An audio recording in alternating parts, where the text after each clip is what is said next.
J'ai l'impression qu'on soit vraiment allé au fond des choses. Votre proposition, elle n'est pas mauvaise, mais il y manque une partie, si vous voulez. La démocratie, M. Chaï-Pompey, ça suit ce qu'on appelle la loi des grands nombres. Ça ne peut pas exister dans les petits groupes. La Corse est un petit groupe. Si on suivait votre proposition sans prendre d'autres mesures que je préconiserais personnellement, qu'est-ce qui se passerait dans le village du canton de Moïdaver, des villages de montagne? Le vote serait réservé aux personnes âgées. Il y aurait une accentuation du phénomène que vous combattez ou que nous combattons tous plus ou moins.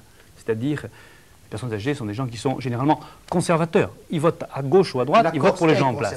En général, vous savez très bien. Donc je crains qu'on accentue.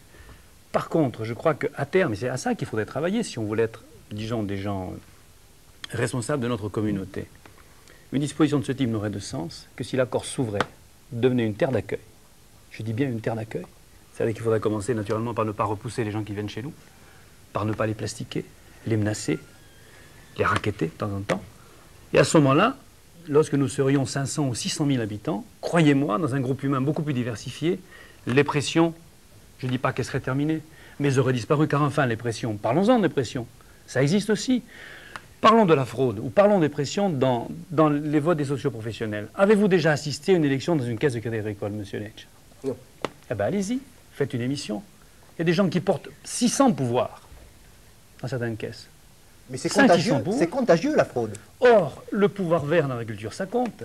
Si vous saviez ce que contrôlent les élus du syndicalisme agricole, les élus politiques à côté, ce sont des petits-enfants. Et on peut quand même les renverser, de temps en temps. Tandis que j'ai rarement vu un élu socio-professionnel du syndicalisme agricole en particulier renversé. Il peut être renversé par ses copains, mais généralement pas, disons, par le peuple souverain tel qu'on l'exprime. Ça, c'est un premier point. Deuxièmement, les pressions. Monsieur Simeoni, les pressions. On en subit tous des pressions. Je ne suis plus à l'Assemblée de Corse, Monsieur Leitch, mais j'y étais il n'y a pas longtemps.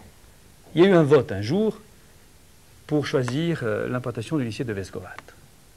L'UPC s'est abstenue. Elle a expliqué pourquoi par la suite. Elle avait des pressions internes pour ne pas voter pour Vescovat. Elle a d'ailleurs expliqué, elle en a convenu.